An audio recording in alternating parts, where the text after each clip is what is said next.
Hello students.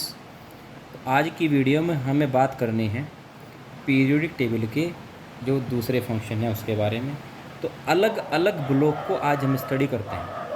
पहले लेते हैं हम एस ब्लॉक। एस ब्लॉक में जो फर्स्ट ए ग्रुप हैं, इनके नाम आपको जानने होंगे। इसको कहते हैं हम एल्कली मेटल। और जो सेकंड ग्रुप है, सेकंड ए या जो दूसरा ग्रुप है, इसको कहते हैं एल्कलाइन अर्थ मेटल। तो एल्कली मेटल इसको इसलिए कहते हैं क्योंकि इनके जो हाइड्रोक्साइड होते हैं वो स्ट्रॉन्ग बेस होते हैं। और इनको एल्कलाइन अर्थ मेटल इसलिए कहते हैं क्योंकि ज़्यादातर तो जो मिट्टी होती है, जो धरती बनी है ऊपर के, जो उसकी क्रस्ट है, तो उसमें से ये काफ़ी ज़्यादा मिलते हैं। इनकी अमाउंट ज़्यादा होती है और इनके ऑक्साइड भी हाइड्रोक्साइड बना लेते हैं और वो भी बेस ही होते हैं। अच्छा, दूसरी प्रॉपर्टी इसकी ये है एस ब्लॉक की। जो मैं प्रॉपर्टी आपको बताता जाऊँ तो वो आप नोट करते जाइएगा अपनी लैंग्वेज में। तो दूसरी प्रॉपर्टी इनकी ये है कि ये सारी की सारी जो है रिएक्टिव मेटल्स हैं। एस ब्लॉक में जितनी मेटल आती हैं सब रिएक्टिव है। इतनी रिएक्टिव है कि इसमें से जो सोडियम है, पोटेशियम है, ये सब तो मतलब कोल्ड वाटर के साथ ही इतनी तेज़ी से रिएक्शन करते हैं, इतनी फास्ट रिएक्शन करते हैं कि बड़ी तेज़ी के साथ हाइड्रोजन निकलती है और हाइड्रोजन जल भी जाती है। ऐसी जो कैल्शियम वगैरह है वो भी काफ़ी जो है उनकी रिएक्टिविटी हाई होती है। दूसरी चीज़, इनकी आयनाइजेशन जो एंथैल्पी है, वो आयनाइजेशन एंथैल्पी बहुत ही कम होती है। अभी आयनाइजेशन एंथैल्पी क्या है ये आप लोग जो है बाद में जानेंगे।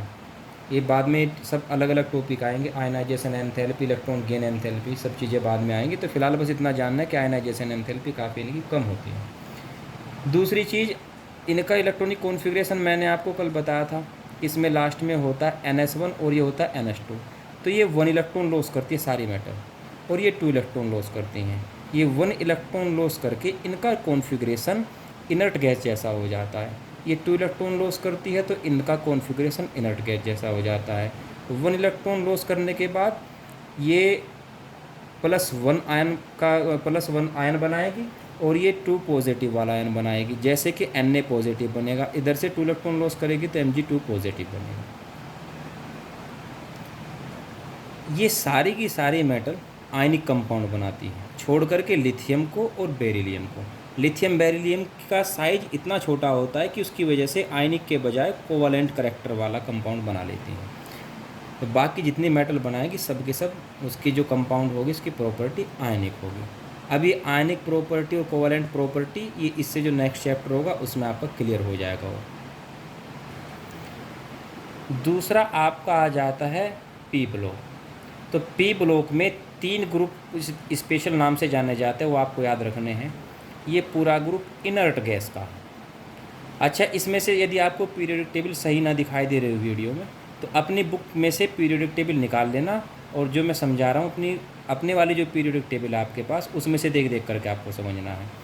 तो ये सारी इनर्ट गैस हैं क्योंकि इनका कॉन्फ़िगरेशन में इसके जो आउटर शेल होती है वो कम्प्लीटली भरी होती है, पूरे इलेक्ट्रॉन उसमें होते हैं। इसमें 2 इलेक्ट्रॉन से कंप्लीट हो जाती है लास्ट में, बाकी सब में लास्ट में 8 इलेक्ट्रॉन होते हैं। उसके बाद जस्ट इससे पहला वाला ग्रुप 17 या इसको 7th भी कह सकते हैं आप, ये इन सब को कहते हैं हम हैलोजन।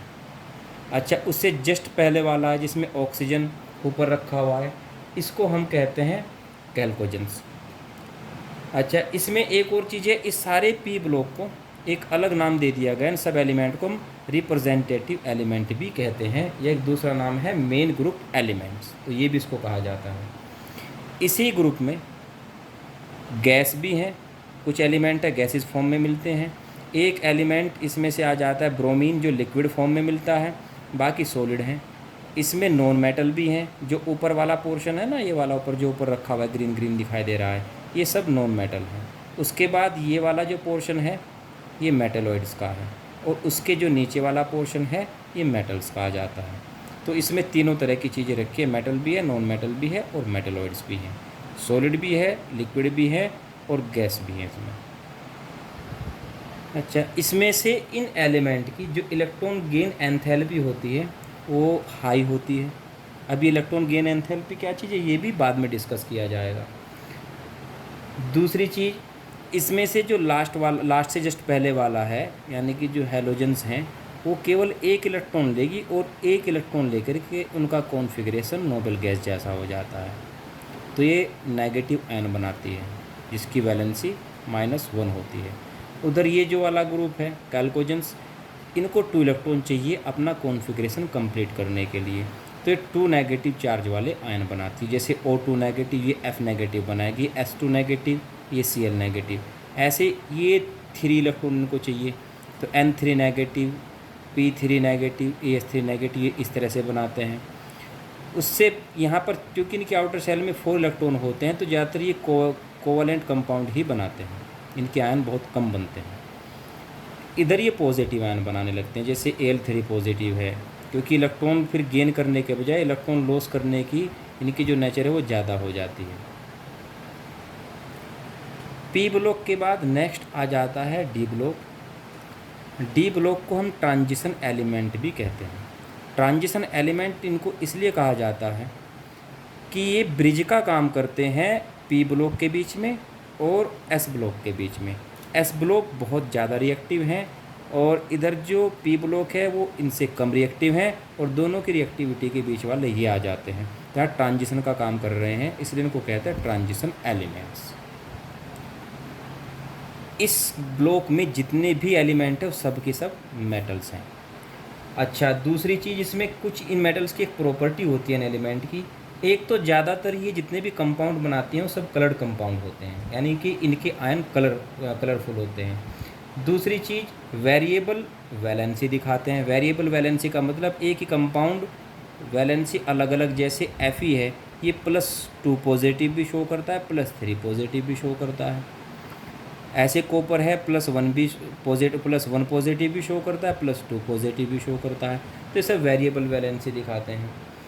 दूसरी चीज़ परमैग्नेटिक होते हैं नेचर में। ये परमैग्नेटिक क्या चीज़ है ये भी आपका बाद में डिस्कस किया जाएगा, इसको अच्छे से पढ़ाना है बाद के टॉपिक में।